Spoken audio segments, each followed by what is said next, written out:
جو سي كيكون قاصح مره ملي كتخسر سورتو لا مانيير اللي خسرنا مع البرتغال يا ريان ادير كل لي زارغيومون ماتنون كانت مهمه هذيك لا فيكتوار سورتو افيك لو سكور كون في باش نوتر بوين سوا بوزيتيف. واش تأهلنا للدور الثاني ولا لا؟ السؤال اللي كنسول عليه كلشي حاليا من بعد هاد الهزيمه الكبيره اللي درنا. حاليا كنتصدروا حنا كاحسن ثالثه وتابعنا تونس وموراها باراغواي. المهم في هذا الفيديو هضرنا على واش نتاهلوا ولا لا، وهضرنا على الاداء ديال المدرب. باش ما نطولش عليكم في المقدمه وهذه بتفاصيل اخرى تعرفوها معنا، غادي ندخلوا ديريكت الفيديو. وقبل ما نبداو الدراري واحد لايك وسبسكرايب للقناه مازال جديده ويلا بينا.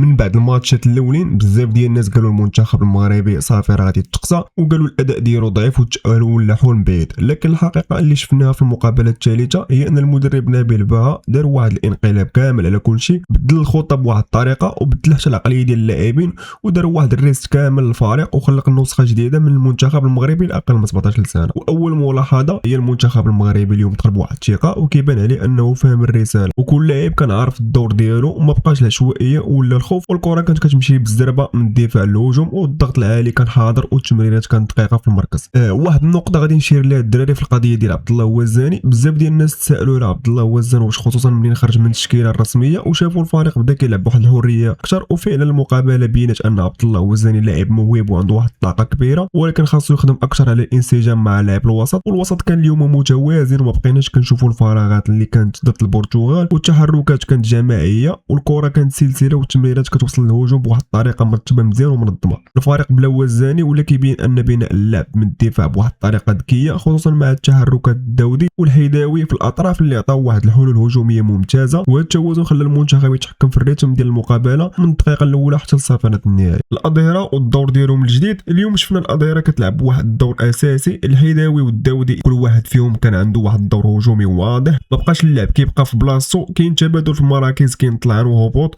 داكشي منظم. والتمريرات العرضيه كانت خطيره والاختراقات من الاطراف كانت سلاح اللي قتل به المنتخب المغربي الدفاع ديال كاليدونيا الجديده. زياد بها الولد ديال المدرب دخل ودار واحد الدوبلي، وما بين انه يستاهل يكون من ضمن التشكيله، ماشي حيت ولد المدرب ولكن حيت فعلا لاعب موهوب وكيعرف كيفاش يتمركز وكيفاش كيسجل من انظف الفرص. نبيل بها والذكاء ديالو في التعامل مع الضغط. من بعد الهزيمه ضد البرتغال كان الضغط كبير بزاف عليه والجمهور ما كانش راضي، ولكن اليوم شفنا نبيل بها صلح الاخطاء ديالو، بعد بدل التشكيله ديالو ولعب الكره الهجوميه من اول دقيقه، والمنتخب دخل المقابله بنيه ووحده الانتصار باكبر عدد ممكن من الاهداف. وسلسله الاهداف جات وحده مر وحده، بن صالح والداودي وزياد بها وعبد الله الوزاني واسماعيل العود والهداوي. 16 هدف من فريق واحد في مباراه واحد في كاس العالم، هذا الرقم صعيب شويه يتعاود وصعيب حتى يتصور. ما نساوش ان كاليدونيا الجديده راه لعبات ناقصه من الدقيقه 30 من بعد الطرد ديال اللاعبين، ولكن رغم هذا الشيء هذا المنتخب المغربي ما رحمهمش وبقى كيسجل حتى لاخر دقيقه. القيمه التاريخيه ديال هذه النتيجه هذه 16-0 ماشي غير فوز، هذه اكبر نتيجه في التاريخ ديال الكره المغربيه وحتى في تاريخ بطولات الفيفا. ما كاينش بزاف المنتخبات اللي داروا بحالها. تقدر تقارنها بالسلفادور ب 10-0 ولا المانيا اللي ربحت بالسعوديه ب 8-0، ولكن اليوم المغرب دخل التاريخ كاول منتخب افريقي كيحقق الفوز بهذا الحجم هذا في البطوله العالميه. هذا الفوز هذا هو رساله للعالم كامل. المنتخب المغربي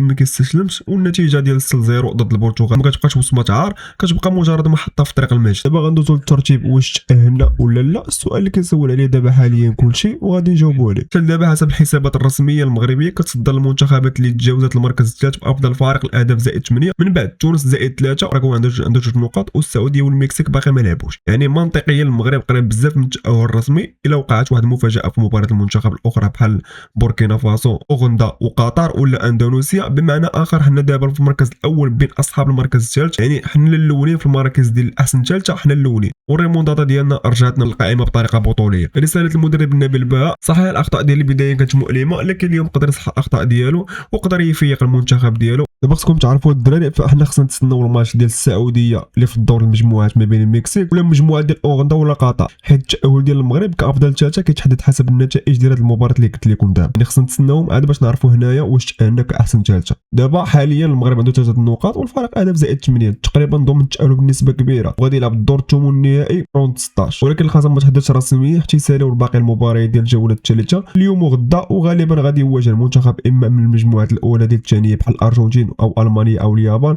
حسب ترتيب المراكز الثالثه. المغرب متأهل بنسبه كبيره، وغادي نعرفوا الخصم النهائي في الثمن خلال 24 ساعه الجايه ان شاء الله، وغندير لكم فيديو عليها. ندوزو للخاتمه الدراري ديال الفيديو. من بعد هزيمه قصيره ضد البرتغال ب 6-0 والفوز التاريخي ب 16-0 ضد كاليدونيا الجديده، هادشي ما كيديروش الا فريق عنده شخصيه وعنده مدرب كيعرف كيفاش يرجع الثقه لولادو. دابا عطونا الراي ديالكم الخوت نتوما، وشنو بان لكم، واش غنتأهلوا للدور الثاني ولا لا؟ وشنو بان لكم في هذه المقابله اللي كيفاش جاكم الاداء ديال اللاعبين وكيفاش جاكم التشكيله اللي بدلها نبيل بها كامله؟ وما تنساوش الدراري تدعمونا راه لاشين مازال جديده باش نستمروا في الجديد.